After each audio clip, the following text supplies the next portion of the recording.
President Trump offering some mixed signals today on the war in Iran. First, he suspended the military operation to reopen the Strait of Hormuz in order to get a peace deal.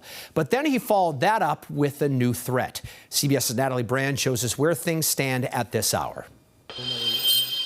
I call it a skirmish. President Trump, speaking at an event for military mothers Wednesday afternoon, said he believes Iran wants to make a deal to end the war with the U.S. And we'll see whether or not they are agreeing.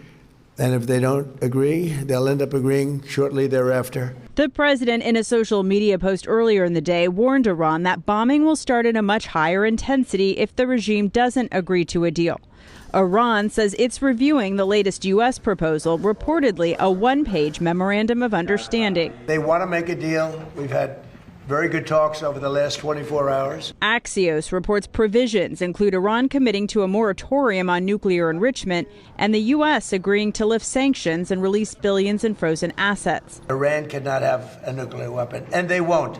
And they've agreed to that, among other things. The president cited negotiations as the reason he paused the new U.S. military initiative in the Strait of Hormuz, Project Freedom, shortly after it launched this week. The administration said 2 U.S.-flagged commercial ships made it through the waterway during the short-lived operation, but said hundreds more were lined up.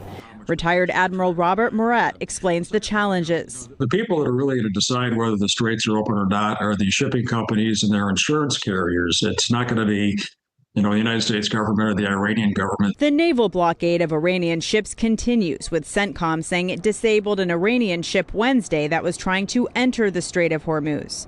Natalie Brand, CBS News, the White House.